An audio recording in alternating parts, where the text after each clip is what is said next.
नमस्कार, मी Sandeep Salunkhe live for Konkan YouTube चॅनलमध्ये तुमचं पुन्हा एकदा स्वागत. कोकणातील निसर्गरम्य गाव या सिरीजमध्ये आज आपण जाणार आहोत कोळपे गावामध्ये. आणि हे निसर्गरम्य असं कोळपे गाव आहे, वैभववाडी तालुक्यामध्ये गाव येतं. आणि कोळपे गावाचं वैशिष्ट्य म्हणजे त्या ठिकाणी एका रात्रीत बांधलेलं मंदिर आहे. आपल्याकडे कोकणामध्ये अनेक म्हणजे म्हणतात ना, अनेक श्रद्धा आहेत, अनेक गोष्टी आहेत आणि अनेक दैवी ठिकाणं आहेत.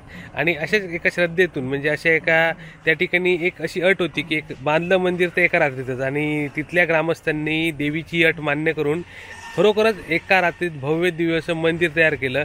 आणि ही खूप मोठी घटना होती. त्यावेळी अनेक हजारो लोक त्या ठिकाणी बघायला आले होते की एका रात्रीत कशा प्रकारे मंदिर बांधणार आहेत ते. तर आपण त्या मंदिराला सुद्धा भेट देणार आहोत. आणि शिवाय संपूर्ण गाव कसं आहे ते बघूया आपण. ड्रोनच्या माध्यमातून मी संपूर्ण गाव तुम्हाला दाखवणार आहे कशा प्रकारे गाव आहे ते. कारण निसर्गरम्य असं कोळपे गाव आणि तालुका वैभववाडी जिल्हा सिंधुदुर्ग या ठिकाणी आपण जाऊन या कोळपे गावाच्या निसर्गाचा आनंद घेऊया. आणि हे वैशिष्ट्यपूर्ण एका रात्रीत बांधलेलं मंदिर सुद्धा समजून घेऊया आणि त्या मंदिरामागची कथा समजून घेऊया. तर आता आपण चाललोय कोळपेला. तर आता आपण चाललोय विलास माने यांच्याकडे आणि त्यांच्याकडे मंदिराबद्दल माहिती घेणार आहोत. कशा प्रकारे मंदिर बांधलंय, मस्त वाटतं इकडे. आणि आता कोळपे मानेवाडीमध्ये आपण आहोत. आणि आता आपण विलास माने यांच्या घरी आलोय. आणि हे सध्या ग्रामपंचायत सदस्य आहेत. बसा. नमस्कार. बस. आता आपल्यावर माने साहेब आहेत. नमस्कार. नमस्कार. आता तुमच्या गावाबद्दल माहिती द्या. कोळपे गावात लोकसंख्या साधारण किती आहे? लोकसंख्या आता मतदान आमच्याकडे कमीत कमी 1200 मतदार आहेत. म्हणजे लोकसंख्या साधारण 1500च्या वरती होईल. आणि किती वाड्यांचं गाव आहे?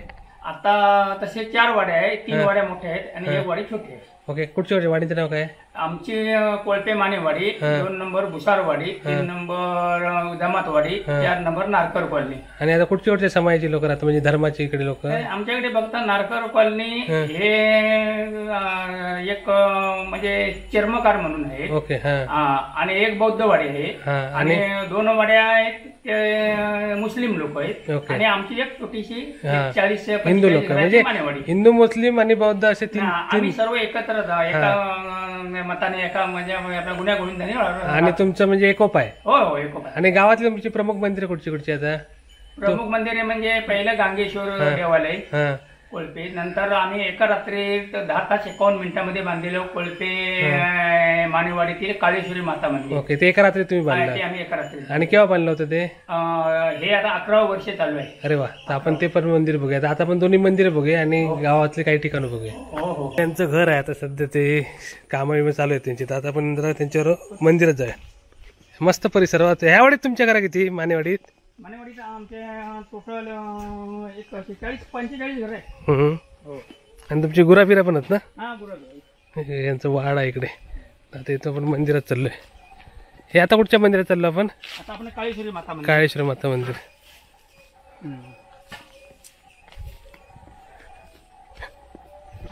इकडे नाचणे म्हणून मी करतोय. नाचणे म्हणून आम्ही करतो ना. नाचणे चालू आहे शेती ह्या बाजूला. ते आम्ही आजच संपवलंय नाचणा करून. हा.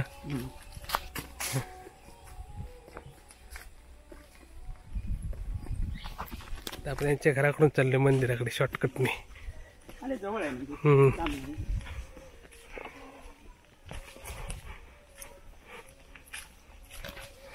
तर आता आपण बघा काळेश्वर मंदिराकडे आलोय. आणि हे त्यांनी 10 तासात बांधलेलं मंदिर आहे. 10 तास 51 मिनिटं.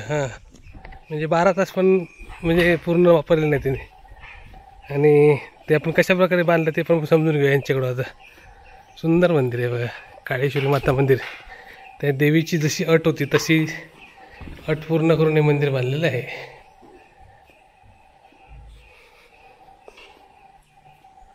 हे आहे काळेश्वरी देवी. आणि त्यावेळी स्थापना पण देवीची म्हणजे मूर्ती तेव्हाच केली ना. हे आमचं मूळ देवस्थान आहे इकडे. हे जिथं पूर्वीपासून म्हणजे वाड वडील पूर्वज आमचे गेले तिथपासून. आणि नंतर ही आम्ही त्याची प्रतिस्थापना केली. ती कधी केली? 16ला केली ना, म्हणजे बांधून झाल्यानंतर. 11 वर्ष झाली. आता या त्यावेळी तुमचा म्हणजे कसा काय अनुभव होता मंदिर बांधण्याचा ते सांगा जरा. कशा प्रकारे तुम्ही बांधलं? म्हणजे असं आहे की मंदिर आमचा वाड वडील पूर्वज म्हणत होते की हे मंदिर तुम्ही बांधलं तर एका रात्रीत नाही तर होणार नाही. बरोबर. ते होत नव्हतं. नव्हतं, कारण एका रात्री ते मंदिर आमच्या वडिलांना होत नव्हतं. बरोबर. मग आमच्या तिथलाच माझे एक भाऊ म्हणून काय वासुदेव माने माझे चुलत भाऊ, त्यांच्या स्वप्नात आलं की तुम्ही हे मंदिर बांधू शकता. बोललो अरे बाबा मी कशा बांधू शकतो, कारण हे गावाचं आहे. बरोबर. नाही तुम्ही बांधू शकता. मग त्यांनी ते म्हणजे आपलं ज्ञान लावलं आणि आमच्या कानावर घातलं की अरे बाबा रे आपण हे काळेश्वरी मंदिर एका रात्रीत बांधायचं आहे, ते मी बांधू शकतो. जर तुम्ही मला बोललात की हे मंदिर बांधा तर मी बांधू शकतो, कारण हे मंदिर गावाचं मी जर स्वतः बांधलं तरी माझं नाही. बरोबर. मग आम्ही गावाला गेलो, तुम्ही जर पैसा खर्च करत असलात तर आमचा तुम्हाला पाठिंबा आहे, तुम्ही बांधू शकता. मग त्यांनी ते आपल्या मनाने आपल्या अकलेने त्यांनी तिथे बजेट लावलं आणि बोलले आजपासून 4थ्या महिन्यामध्ये हे मी मंदिर उभं करणार. बरोबर. अमुक अमुक महिन्यामध्ये मंदिर उभं करणार. आम्ही बोललो चालेल, तुम्हाला गावाचा पाठिंबा आहे. मग त्यांनी ती तारीख आम्ही लक्षात ठेवली. मग तोपर्यंत त्यांनी सगळे जमाजम वगैरे हळूहळू करायची केलं, म्हणजे कामगार बघून ठेवले म्हणा किंवा दगड सांगून ठेवले, डांबा दगड असे काय सिमेंट वगैरे वाळू जे काय लागणारं मटेरियल आहे ते त्यांनी हे केलं. आणि ज्या दिवशी आम्ही मंदिर बांधणार त्या दिवशी त्यांनी सगळ्या गाड्या एकाम बोलवल्या. अरे वा. आणि एवढी त्या दिवशी गर्दी होती, पण ते दिवसभर काय करायचं नव्हतं आम्हाला, रात्री चालू करायचं, रात्री करायचे होते. म्हणजे रात्री 7:51 आम्ही चालू केलं. बरोबर. मग हे कमीत कमी तुम्हाला सांगतो त्या वेळेला मंदिर बांधलं आम्ही 1 जून. त्यावेळेला पाऊस आजूबाजूच्या गावामध्ये लागत होता, पण इथे पाऊस लागत नव्हता. आपल्या देवीचं वैशिष्ट्य म्हणायचं. बरोबर. मग ते तिथेच गावचे लोक आले, त्यानंतर पत्रकार आले. एका रात्रीत कसं बांधणार, कौरव पांडव बांधायचे. बरोबर. परंतु हे जेवढं आपण माणूस आहे म्हणजे कसे बांधतात ते बघू आपण. मग आम्ही रात्री 7:51 आम्ही तरी मारायला सुरुवात केली. बरोबर. सकाळी 6:15 मंदिर पूर्ण झालं. त्यावेळेला 3-4 वाजता पत्रकारांनी आम्हाला हात जोडलं, मंदिराचा फोटो काढला, सकाळी पेपरमध्ये फोटो. बरोबर. आणि किती लोक होते बघायला त्यावेळी? बघायला कमीत कमी 12,000-12,500 माणसं होते बघायला. आणि मग त्यांची सोय काय केली तुम्ही? त्यांची आम्ही फक्त वडापाव आम्ही म्हणजे फ्री ठेवलं होतं. फ्री ठेवलं होतं येणाऱ्यांना. ओके. आणि अशा प्रकारचा पूर्ण आमचा एका व्यक्तीचाच आहे. गावाचं मंदिर जरी असलं तर वासुदेव बाबल्या माने याने हे मंदिर उभं केले. परंतु आता म्हणत नाहीत ते की माझं मंदिर आहे. बरोबर. कारण गावाचा सपोर्टच आहे. अशा प्रकारे एका रात्रीत बांधलेलं मंदिर बघतोय आपण. आणि सुंदर. आणि बाकीची डेव्हलपमेंट नंतर तुम्ही थोडी केली, म्हणजे एका रात्री तुम्ही छत उभं केलं पूर्ण? अगदी पूर्ण आम्ही एका रात्री. आणि त्याच्यावर काय होतं इकडे, म्हणजे फक्त चौतरा होता? फक्त चौतरा होता आणि ही घनदाट राय होती. दिवसभर ही राय मध्ये जेसीपी लावून आम्ही सगळ्या जागा वगैरे म्हणजे ओके करून ठेवला. कारण गच्च होतं एकदम. आतमध्ये मी वाकून यायचो ह्या जागेवर. ही जिथं देवी आहे तिथंच आहे, पण परंतु ही झाडकाटामध्ये झाडीमध्ये झाडाखाली म्हणजे अशा गच्च झाडीच होती. त्याच्यामुळे तुम्ही आता त्याच्यामुळं ते शक्य होत नव्हतं. मग आम्ही ते एका दिवसा आम्ही हे सगळं साफसफाई करून रात्री आम्ही मंदिर बांधलं. आता अशा प्रकारे आपण एका रात्रीत बांधलेलं मंदिर बघतो आणि आता सुंदर मंदिर बनले मस्त. तर खरोखर मानलं पाहिजे एका रात्रीत मंदिर. आणि ह्या म्हणजे देवीची अट तुम्ही मान्य केली, चांगलं आहे. ही काळेश्वरी देवी. अशा प्रकारे श्री देवी काळेश्वरी मस्त सुंदर मंदिर. आणि दुसरं मंदिर कुठच्या गावात तुमच्या? गांगेश्वर मंदिर. हा, तिकडे पण जाऊया. इथे आम्ही 10 दिवस कार्यक्रम चालू असतो. चैत्र पौर्णिमा येते ना, आपण गुढीपाडवा. बरोबर. गुढीपाडव्यापासून 10 दिवस. गुढीपाडवा हा पहिला दिवस. मग तिथपासून 10 दिवस कार्यक्रम चालू असतो. काय असतो तो? हा इथे म्हणजे देवीचा कार्यक्रम चालू असतो. तिथे ढोल पथक असतंय, कला पथक असतंय, आम्ही रात्रीची भजनं ठेवतो. बरोबर. बाहेरून आणखी काय नाही काय आपण बाहेरून दाखव. संपूर्ण चिरेबंदी बांधलं त्यावेळी ना तुम्ही? हा, पूर्ण पूर्ण पूर्ण. आणि हा कलर सुद्धा आम्ही त्या वेळेलाच केलाय. अरे वा. जसे दगड लावत असे पुढे गेले तसे कलर मारला. हे आम्ही एका हे केले, म्हणजे जेवण असतं ना 10 दिवस, त्याच्यासाठी मागे बांधले. हे आम्ही जेवणासाठी बांधले. बरोबर. देवीच्या अटीप्रमाणे एका रात्रीत बांधलेलं मंदिर बघतोय आपण. सुंदर मंदिर. आणि मी तुम्हाला संपूर्ण 4ही बाजूने दाखवतो की तसं मोठं मंदिर आहे. आणि एका रात्रीत बांधण्याचं चॅलेंज त्यांनी म्हणजे देवीच्या सांगण्यानुसार एका रात्रीत मंदिर बांधलेलं आहे मस्त. आणि इकडे काय बांधलं तुम्ही, याला काय म्हणतात? भोजनालय. हा. आणि हे भव्य दिव्य असं. बरोबर. सुंदर असं भोजनालय बघ, छान आहे. 1+1 आहे ना, डबल माळ्याचं बिल्डिंग आहे बघ, छान आहे, सुंदर वाटलं. तर आता आपण बघितलं एका रात्रीत बांधलेलं काळेश्वरी मंदिर आणि आता आपण जाऊया गांगेश्वर मंदिराकडे आणि बाकीचं गाव तुम्हाला मी ड्रोनच्या माध्यमातून दाखवेन कशा प्रकारे येतो. आणि बघा रिंगीचं झाड हे एक दुर्मिळ झाड होत चाललं ना.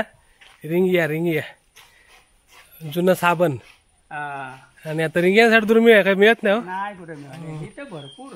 हे कोणाचं झाड आहे? ही आमची ही माझी भाऊज आहे. यांचं ना काय नाव? ही जण सुलोचना हरिचंद्र माने. त्यांच्या अंगणातलं झाड आहे रिंगिया. रिंग वर साबण म्हणजे पूर्वी लोक याने साबण धुवायचे. मोठं झाल्यावर गोल फळ बनतं रिंग्याचं. तशा प्रकारे दुर्मिळ झाडं पण बघायला भेटतात आपल्याला. पूर्वी भरपूर असे झाडं पण आता जंगलात कमी झाले झाडं.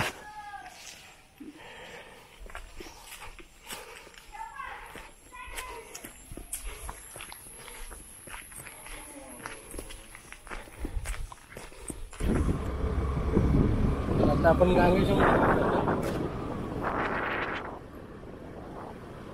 आणि आपण इथली ग्रामपंचायतून बघूया इकडून. हे ग्रामपंचायत ऑफिस.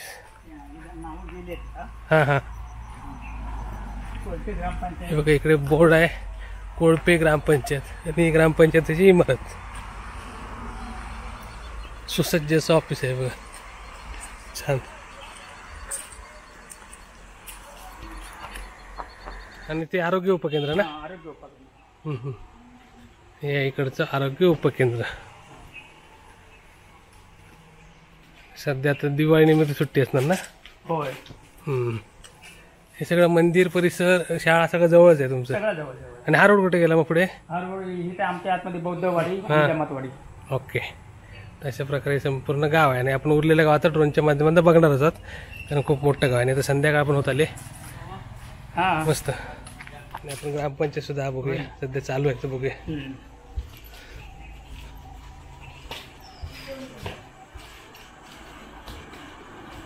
इथली ग्रामपंचायत आहे आणि यांना तुम्ही कुठचे पुरस्कार भेटले? निर्मल गाम. आमच्या पोपाडूच्या आधी घेतलेले. हा तेच कुठचे ते? आहे निर्मल गाम. स्वच्छता भारत अभियान. हां संत गाडगे बाबा. आणि इकडे पुरस्कार दाखवतो मला. या ठिकाणी बघा ग्रामपंचायत कोळपे हे त्यांना मिळाले संत गाडगे बाबा ना. केव्हा मिळाला होता? 21-22 मिळाला होता. तशा प्रकारे एक आदर्श ग्रामपंचायत आहे सुंदर. आणि ग्रामपंचायतमध्ये तुम्ही डाटा ऑपरेटर ना. काय नाव? रशिदा सरदार ठाणे. आणि तुमचं? तुम्ही काय करता इकडे? कर्मचारी आहे. तशा प्रकारे कर्मचारी पण आहे इकडे आणि सध्या ग्रामपंचायत चालू आहे. तशा प्रकारे सुंदर इकडचा परिसर आहे. आपण फिरूया आणि मस्त बघूया.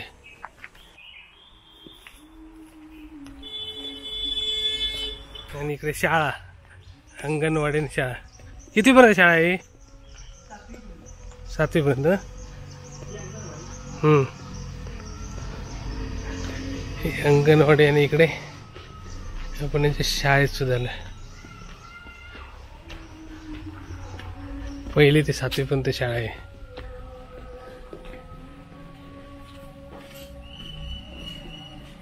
मग गावात किती शाळा आहे? एकच? ही आमची फक्त मराठी एक. हां हां आणि बाकी उर्दू. उर्दू आहे. ओके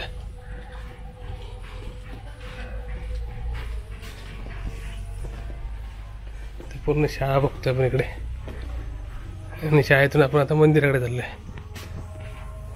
हे बघा ही शाळा आहे आणि शाळेतून आता आपण इकडे चाललोय मंदिराकडे. इकडे रस्त्याचं काम चालू आहे म्हणून आपण त्या बाजूने आलो.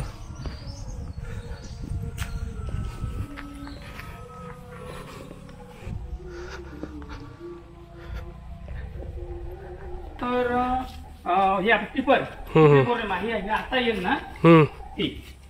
बरं ते हे त्यांच्या गावातलं पहिल्यापासून असलेलं मंदिर गांगेश्वर. आणि आता आपण गांगेश्वर मंदिरामध्ये आता आपण मंदिराचा आता आपण गांगेश्वर मंदिराचा आणि इकडे सगळे इथले ग्रामस्थ एकत्र झालेले आहेत आणि इकडे यांचे सगळे महत्वाचे कार्यक्रम इकडेच असतात. ग्रामदैवत नाव काय का तुमचा? बबन तुमका मी भेटला. तुमची मी ओळख झाली. ओके तुमचा? अशोक सावळा कांबळे. हां दिनेश जायकवाड. हां विश्व शांताराम माने. आणि दिलीप सीताराम कांबळे. ओके. आणि आपल्यावर माने साहेब मगासून 2 तास फिरतात. धन्यवाद हो तुमचं गाव दाखवल्याबद्दल. तशा वगैरे सुंदर असं यांचं गाव आहे आणि मस्त गाव आहे. आणि आपण ड्रोनच्या माध्यमातून हे गाव बघूया, कारण खूप मोठं गाव आहे आणि आपण आता ड्रोनच्या माध्यमातून याचा निसर्गाचा आनंद घेऊ. हे संपूर्ण गांगेश्वर मंदिर आणि गांगेश्वर मंदिराची सुंदर अशी देवराई, मोठी मोठी उंच उंच झाडं आहेत ते देवराईमध्ये बघा. आणि कसली झाडं असतील हो देवराईत? सगळ्या प्रकारचे. हा, सागवान आहे. शाळेच्या बाजूला यांचा होळीचा मांडा आहे. पहिल्यापासून इथेच आहे ना हो? हा, आमचा हे पूर्वीपासून आहे होळीचा. हा. आणि इकडे काय काय कार्यक्रम असतात? इथे आमचे म्हणजे हे शिपणा होईपर्यंत काही ना काही कार्यक्रम असते. तरी किती दिवस? रात्रीच्या पालखी नाचवणी. हा हा हा. आणि मी तरी किती दिवस असतो कार्यक्रम? तरी कमीत 7 दिवस असतो. 7 दिवस ना. आणि सध्या तुम्ही आता ग्रामपंचायत सदस्य आहात? ग्रामपंचायत सदस्य आहे आणि 2.5 वर्ष उपसरपंच होणार तुम्ही? पद आता मला मिळणार म्हणजे पुढच्या 2-3 महिन्यात तुम्ही होणार? हो, त्याच्यानंतर मी होणार आहे पुढच्या 2.5 वर्षासाठी. होय होय. हा, तुम्हाला तुमच्या उपसरपंच पदासाठी खूप खूप शुभेच्छा. आणि सुंदर गाव आहे तुमचं, मस्त. तुमच्या माध्यमातून चांगली चांगली कामं होत. आणि इकडे काय वेगळं काय? इकडे मराठी शाळा होती. चला. हा, होय होय. आपण रस्त्याच्या बाजूला असलेली ही पूर्ण प्राथमिक उर्दू शाळा कोळपे, ही उर्दू मीडियमची शाळा आहे इकडे. सध्या सर्व शाळांना दिवाळी निमित्त सुट्ट्या आहेत. ते रस्त्याच्या बाजूलाच आहे कोळपे.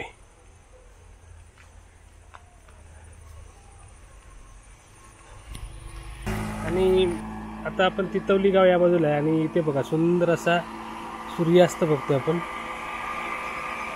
आणि सुंदर अशी नदीचं ब्रिज आहे तितवलीचं. इकडे बघा सगळं नदीचं पात्र आहे. अप्रतिम असा इथला निसर्ग आहे.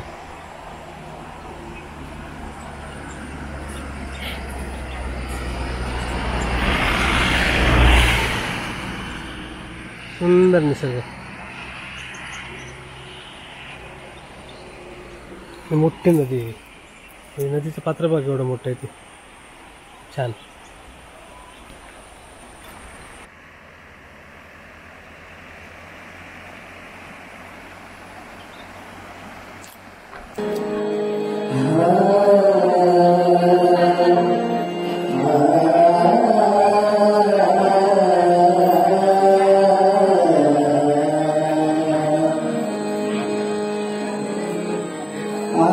Ah